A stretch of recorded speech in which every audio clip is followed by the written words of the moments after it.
10월달 주제는 의지함입니다. 오늘 말씀은 응답하시는 하나님을 의지하라는 제목으로 여러분과 말씀을 나누고자 합니다. 응답하신 하나님, 우리 주님은 반드시 응답하십니다. 믿으십니까? 네, 그 반드시 응답하시는 것 가운데 예스와 노와 웨이트가 있을 뿐입니다. 오히려 우리가 기도해야 될 것은 왜 하나님 나에게 응답하지 않으십니까? 라는 질문보다는 하나님 어떻게 응답하시겠습니까? 하나님 어떻게 하나님을 응답하시는지 아멘하고 순종하며 나아가겠습니다. 그렇게 순종할 수 있는 용기를 저에게 허락하여 주십시오라는 기도가 우리에게 가장 올바른 기도이며 솔직한 기도를 할 수 있을 것입니다. 때때로 우리는 순종할 준비가 되어 있지 않기 때문에 하나님께 예스라는 대답을 듣지 못할 때가 너무나 많습니다. 그래서 저와 여러분이 온전히 하나님의 어떤 응답을 하시는지 그 응답 가운데 주님이 그 길을 가시면 저도 아멘하며 따라가겠습니다 할 수 있는 주님께 선택권을 내어 맡길 수 있는 저와 여러분 되셨으면 좋겠습니다. 주님은 반드시 응답하십니다. 그 응답하신 하나님을 의지할 수 있는 여러분 되셨으면 좋겠습니다. 여러분 이분 혹시 아시나요? 네, 빨간색 스웨터가 있는 사진을 제가 한번 골라봤습니다. 이분 사진이 정말 많은 분인데 영어 글자로 봤을 때는 누군지 모르시겠죠. 강원도 태백시에 가면 예수원이라는 곳이 있습니다. 예수원이라는 곳이 있는데 종종 휴대폰 신호가 잡히지 않을 정도로 깊숙이 자리하고 있기 때문에 여기는 오지구나 하는 생각이 들 때가 있어요.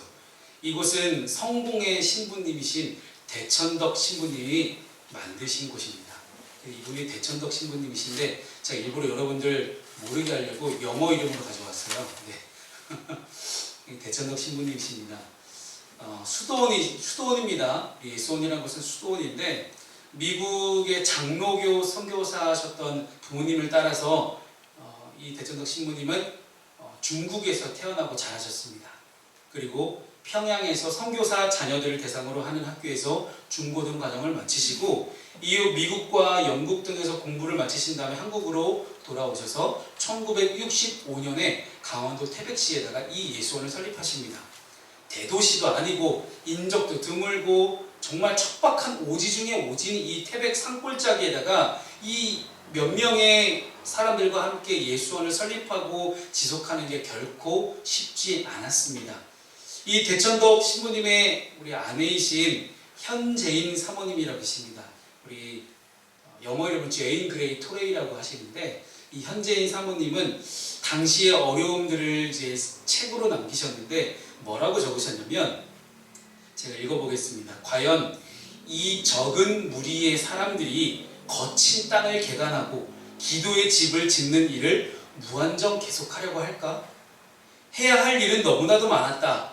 소에게 여물을 주고 젖을 짜야 했고 치즈와 버터를 만들어야 했으며 하루세끼 밥을 지어야 했고 커다란 솥에 빨래를 하거나 겨울에서 빨래를 해야 했고 물을 나르고 나무를 패야 했다.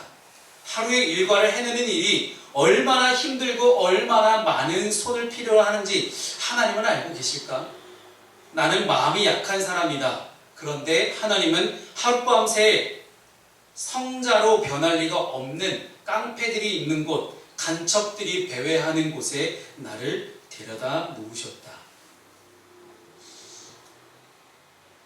우리나라 사람도 아닌 이 신부님과 사모님을 하나님은 이 태백시에 정착을 시키셨고 그 땅으로의 어떤 부르심에 대해서 이 두 분은 날마다 기도하면서 하나님의 뜻을 헤아려보려고 노력했습니다. 묵묵히 땅을 일구고 기도로 지킨 그 예수원이라는 이 곳이 지금은 전국에서 또 전 세계에서 수많은 순례객들이 찾는 그런 수도원이 되었습니다.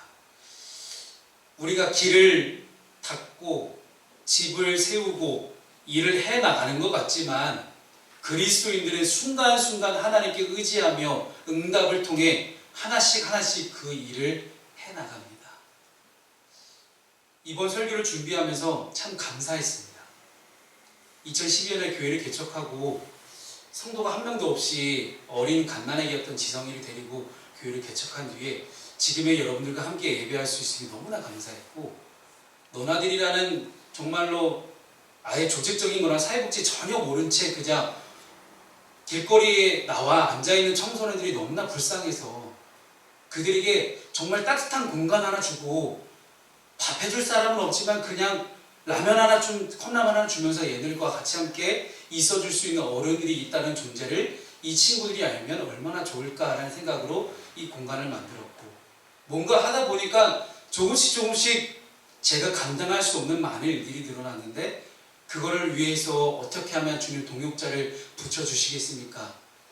2020년을 저는 시작하면 송구영신 예배 때 우리가 다 기도 제목을 하나님께 올려드렸잖아요. 저는 거기에 그렇게 적었어요. 주님, 동역자를 붙여주세요.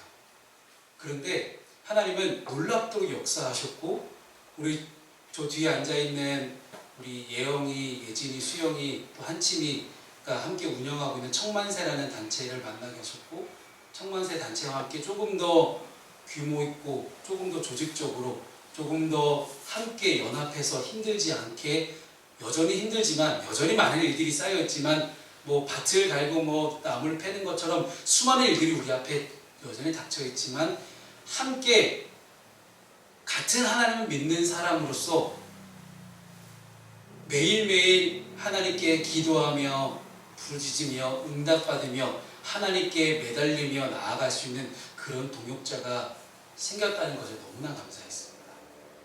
사회복지 일을 하다 보면 예수 안 믿는 분들이 참 많습니다. 그런데 예수 안 믿는 분들이 사회복지 일을 하는 것도 너무나 귀하고 감사하지만, 함께 한 분 하나님을 모시고 있는 하나의 자녀된 사람들이 뭉쳐서 하나님의 일을 이 땅에 실현시키기 위해서 노력하는 것이 얼마나 귀하고 값지고 복된 일인지를 깨닫게 됩니다. 그래서 너무나 감사했어요. 우리 인생이 한치 앞을 알 수 없는 인생을 살아갑니다. 너무나 뜻하지 않는 우연찮은 기회라고 저는 많은 사람들이 생각할지 모르겠지만, 저는 하나님께는 우연이 아니라 필연이라고 생각합니다. 그리고 그렇게 믿습니다. 하나님 반드시 계획하신 대로 움직이십니다. 우리는 그 하나님의 계획하심에 우리의 인생을 맡길 뿐입니다. 중요한 것은 나의 앞길에 하나님이 어떤 앞길을 보여주시느냐, 하나님 이렇게 이런 길을 보여주시면 제가 그 길을 걸어가겠습니다 하는 것이 아니라, 주님과 함께라면 어떤 길이라도 가겠습니다 라는 그런 결단과 고백이 지금 우리에게 있느냐라는 거예요. 2012년부터 2012년에 안산에 내려와서 지금까지 삶을 쭉 되돌아보니 제 뜻대로 된 게 하나도 없습니다. 다 하나님의 뜻대로 하나님을 만들어 가셨습니다. 그저 거기에 제가 순종할 준비가 되어 있는가 아닌가, 그거 하나만 남겨져 있었습니다. 지금 비록 우리가 고단한 인생길을 걸어간다 할지라도 믿음의 눈을 들어서 우리가 주님을 볼 수 있는 눈이 열리기를 오늘 본문 말씀을 통해 열리게 되는 그런 놀라운 역사가 일어나시기를 주님으로 축복합니다. 우리가 응답하신 하나님에 대한 그 분에 대한 의지함을 어떻게 갈 수 있을까요? 응답하신 하나님에 대한 의지함을 오늘 좀 크게 두 가지로 함께 살펴보고자 합니다. 첫 번째는 악인의 형통에 흔들리지 말라라는 거예요. 오늘 본문 1절 말씀은 이 시편 37편 전체 메시지의 요약이라고 할 수도 있습니다. 오늘 본문 1절 말씀 함께 읽을까요? 시작. 악을 행하는 자들 때문에 불평하지 말며 불의를 행하는 자들을 시기하지 말지어다. 아멘. 악을 행하는 자들 때문에 불평하고 또 불의를 행하는 자들 때문에 시기했던 내 마음속에 솔직한 이유는 뭘까요? 악을 행하는 것 같은데 그 자식이 더 잘 살아요. 예수 안 믿는데 더 잘 돼요. 열받죠? 뭔가 우리가 사람들 안에는 정의라는 것이 있습니다. 이 정의를 좀 한자성어로 얘기해보면 권선징악이에요.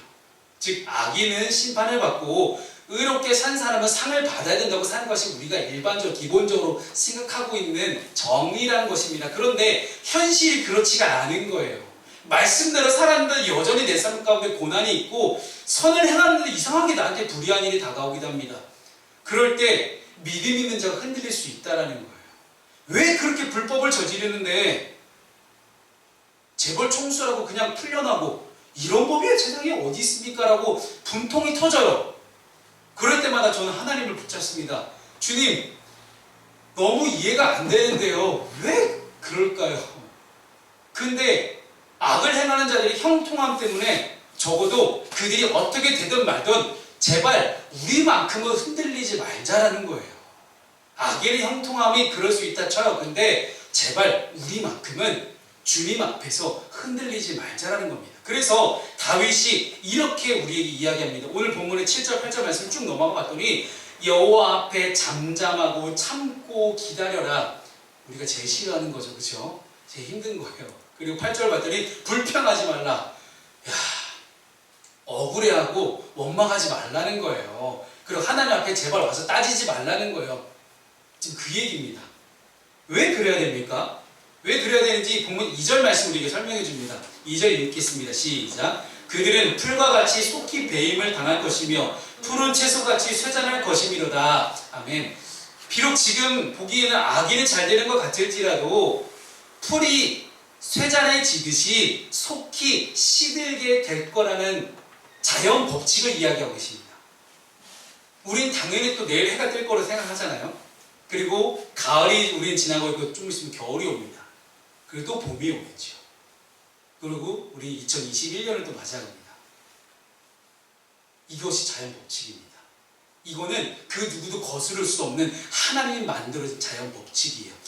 풀이 시들어 가듯이 악인의 형통함도 반드시 무너질 것이라는 하나님의 우리에 대한 약속, 변하지 않는 법칙을 하나님 우리에게 지금 가르쳐주고 계신 거예요.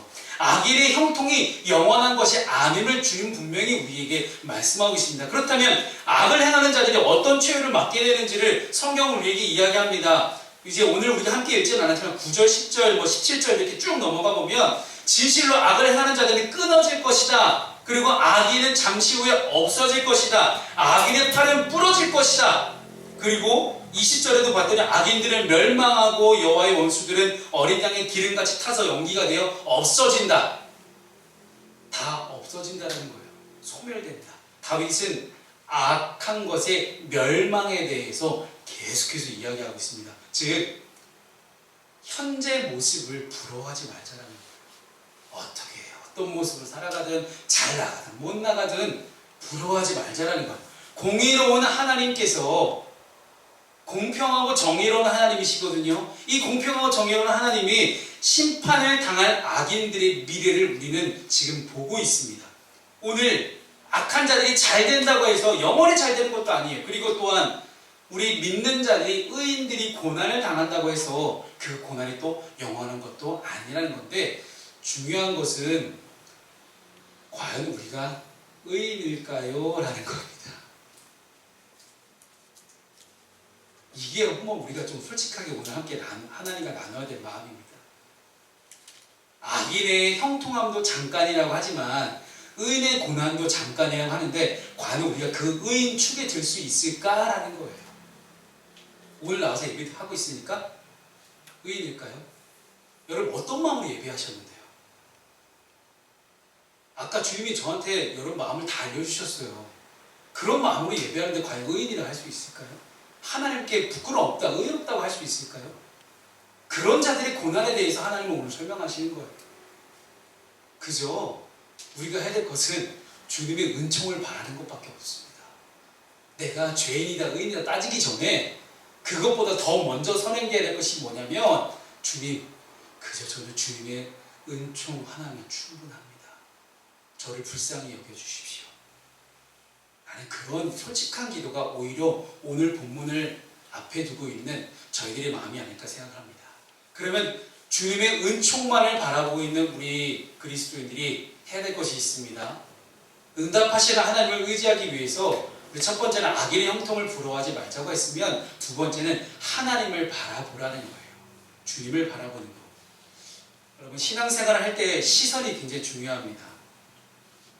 우리 수요일날 네일아트 마칠 때쯤 성경이 갑자기 그러더라고요. 목사님 볼링 치고 싶어요. 나는 테니스 엘보가 나가서 못 친다. 근데 볼링에 있어서 여러분 가장 중요한 게 뭐냐면 시선입니다. 왜냐면 내가 바라보는 대로 공을 굴리게 돼 있어요. 던지는 게 아니라 굴리는 거거든요. 굴리게 돼 있습니다. 이게 되게 오묘한 법칙이에요. 근데 아무리 이렇게 해도 안 되는 친구들이 저기 앉아있긴 하지만 어찌됐든 시선이 보이는 대로 공은 굴러갑니다. 그리고 모든 스포츠에서 시선이 굉장히 중요합니다. 눈 때문에 아이 페이크도 많이 하잖아요. 시선이 굉장히 중요합니다. 신앙생활에 있어서도 시선이 굉장히 중요합니다. 내가 무엇을 바라보느냐, 우리가 어떤 것을 바라보느냐에 따라서 완전히 시야가 360도, 180도 확 좁아져 갖고 10도의 어떤 시선, 45도의 시선, 90도의 시선 이렇게 우리가 유지할 수가 있게 되는 거거든요. 무엇을 바라보느냐에 따라서 우리가 각도가 달라질 수가 있어요. 뭔가 하나에 꽂히면 거기서 못 벗어나는 그런 사람들이 있잖아요. 다른 게 들리지도 않아요. 보이지도 않아요. 그냥 그것만 보여요. 근데 저는 그것이 주님이었으면 좋겠어요. 비록 좁은 시야를 가진다 할지라도 그것이 주님께만 딱 꽂혀있는, 완전 딱 고정되어 있는 그런 시야였으면 좋겠어요. 넓게 봤으면 좋겠죠. 근데 처음에 우리가 좁은 시야를 가질 때 주님께만 시야를 고정하게 되면 주님이 자연스럽게 하나님의 각도로 우리를 벌려주시는 놀라운 은혜를 우리는 경험하게 됩니다. 처음부터 이것저것 다 볼 생각하지 마시고 온전히 주님만 먼저 보자라는 거예요. 그럼 주님을 바라보기 위해서 우리는 어떻게 해야 될까요? 첫 번째는 신뢰하라는 겁니다. 말씀을 좀 여러 개 좀 우리가 함께 찾을 겁니다. 오늘 본문 3절 말씀입니다. 먼저 시작. 여호와를 의뢰하고 선을 행하라. 땅에 머무는 동안 그의 성실을 먹을거리로 삼을지어다. 다윗이 먼저 신뢰하라고 이야기해요. 하나님 신뢰하라. 신뢰라는 건 믿음이죠. 바로 하나님의 약속이, 하나님이 나하고 맺으신 이 약속이 반드시 이루어지는 사실적이라는 것과, 그리고 하나님은 반드시 그 약속을 지키시는 하나님이다라는 그런 믿음이에요. 하나님은 결코 나를 실망시킨 적 없으시고, 이런 그런 찬양 가사도 있잖아요. 즉 하나님의 뜻은 너무나 분명합니다. 하나님은 우리와 함께 그런 약속을 맺기를 원하셨어요. 그리고 예레미야 29장 11절 말씀을 좀 읽겠습니다. 시작. 여호와의 말씀이니라. 너희를 향한 나의 생각을 내가 아나니 평안이요 재앙이 아니니라. 너희에게 미래와 희망을 주는 것이니라. 아멘. 주님이 우리에게 향한 뜻이 뭘까요? 평안과 소망이 하나님이 우리를 향한 뜻이라는 거예요. 그러므로 현재 내가 당하고 있는 이 고난이 영원한 것이 아니라는 겁니다. 하나님은 원래 우리에게 평안과 소망으로 일단 기본적으로 베이스로 쫙 깔아놓고 시작을 하셨다는 거예요. 우리 네일 아트도 보면 처음에 베이스를 잘 발라야 색깔이 잘 입혀지잖아요. 뭐가 됐든 그만큼 기초가 중요합니다. 베이스가 중요해요. 신앙의 기초가 중요해요. 하나님에 대한 오해가 없어야 된다는 얘기예요. 우리는 당장 우리에게 어떤 환경이 딱 다가오면 하나님에 대한 오해를 하고 하나님 계시나 안 계시나 여부를 따지고 있잖아요. 하나님은 에덴 동산은 하나님이 우리를 이 땅을 창조하실 때 이미 소망과 평안으로 기본을 잘 깔아두시고 우리의 인생을 세워가십니다. 하나를 또 볼게요. 로마서 8장 18절입니다. 시작. 생각하건대 현재의 고난은 장차 우리에게 나타날 영광과 비교할 수 없도다. 아멘. 성도가 당하는 고난은 잠깐이라고 아까 함께 나눴습니다. 악인이 잘 되는 것도 잠깐이지 성도의 고난도 잠깐이라는 것. 근데 과연 우리가 의인다운 성도일까? 라는 그런 질문을 스스로에게 오늘 던져봤으면 좋겠습니다. 지금의 현실만을 보면 우리는 어찌할 바를 모르고 살아갑니다. 그런데 하나님이 우리와 맺으신 언약을 우리는 기억해야 됩니다.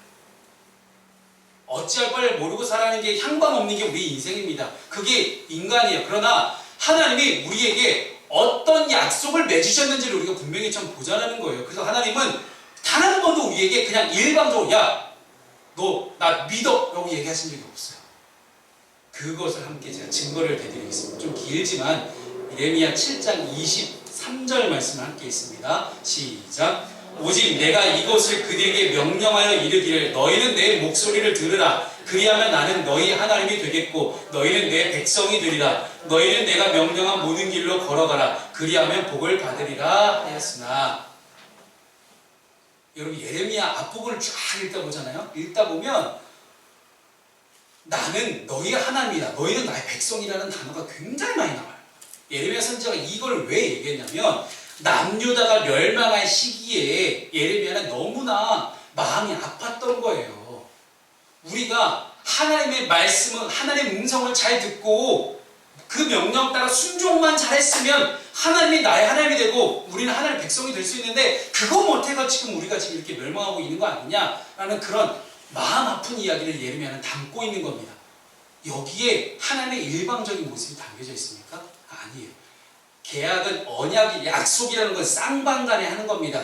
하나님이 나에게 이렇게 해주겠다. 그러면 나도 하나님에 대한 의무를 지켜야 된다는 거예요. 내가 하나님의 목소리를 듣고 청종하고 그 율법과 규례를 마음에 잘 새겨서 잘 시행하면 주님이 우리에게 그에 따른 보상, 나는 너희의 하나님이 되줄게 라는 거예요. 하나님 우리가 약속을 맺으십니다. 그래서 우리가 믿고 신뢰하는 하나님은 어떤 하나님이냐? 우리와 약속을 맺으신 하나님이라는 거예요. 약속을 맺으신 하나님. 하나님의 뜻과 목소리에 귀를 기울이고 삶으로 실천 옮길 수 있는, 그렇게 결단할 수 있는, 다짐할 수 있는 그런 인생을 살아갈 때 하나님이 우리에게 복을 받는다라고 얘기하지 않습니까? 복을 받는다. 성경이 말씀하는 복이 바로 이 복입니다. 물질의 축복은 그 다음에 따라 나오는 거예요. 성공의 축복은 그 다음에 따라 나오는 거고, 권세, 명예 다음에 따라 나오는 복입니다. 우리에게 주어진 복은 무엇입니까? 하나님이 나의 하나님이 되셨다는. 사랑하는 성도 여러분, 우리 하나님을 믿기 바랍니다. 그리고 끝까지 신뢰하고 붙잡았으면 좋겠습니다. 진리는 반드시 우리를 구원의 길로 인도합니다. 그리고 하나님의 나라는 능력으로 경험합니다. 진리는 우리를 구원으로 인도하지만 하나님의 나라, 내 삶 가운데 하나님의 나라가 임하는 것은, 그걸 경험하는 것은 오직 하나님의 능력이라는 거예요. 그런 능력이 어떻게 일어날 수 있을지 하나님을, 약속을 믿고 신뢰할 수 있는 저 여러분 되었으면 좋겠습니다.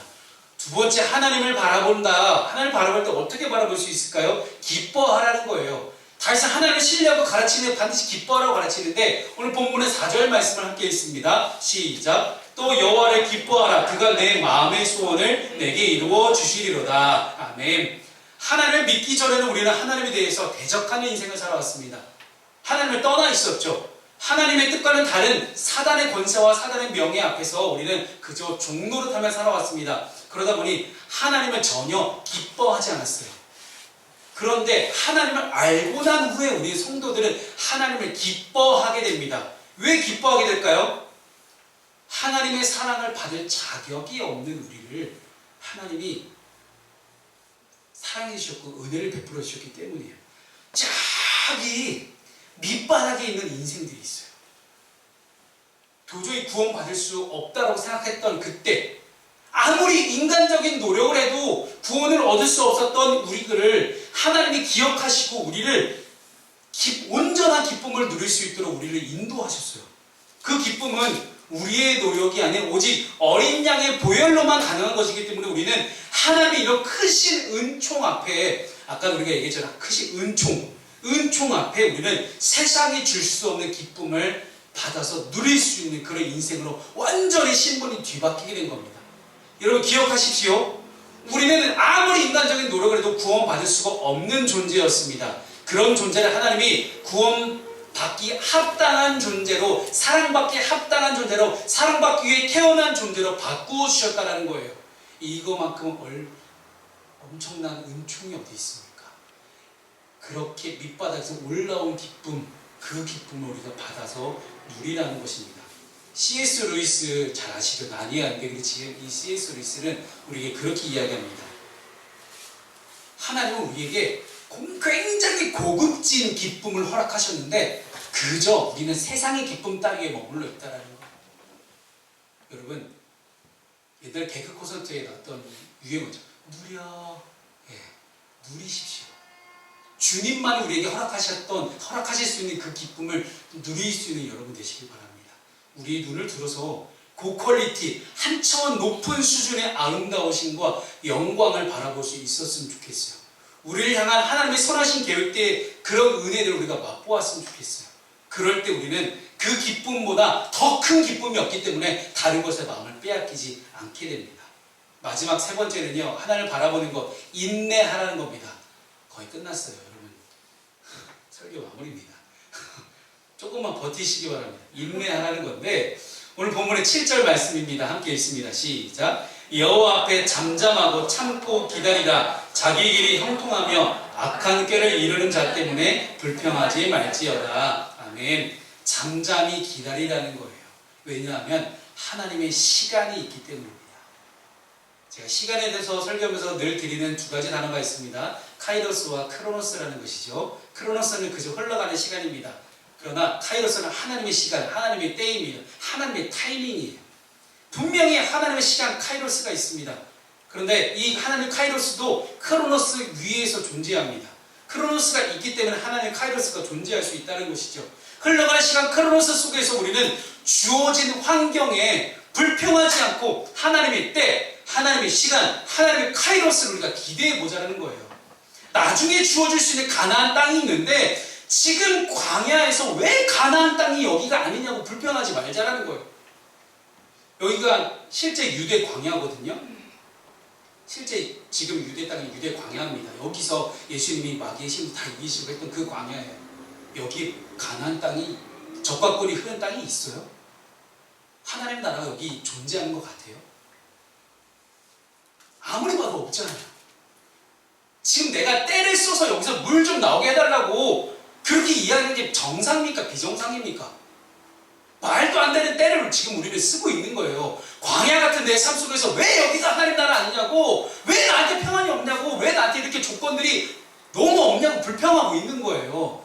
아니 왜 광야에서 그걸 불평하고 있는 거예요? 광야는 원래 없는 게 광야예요. 근데 이사야 말씀이 뭐라고 말씀하십니까? 사막에 샘이 넘쳐 흐르리라. 할렐루야.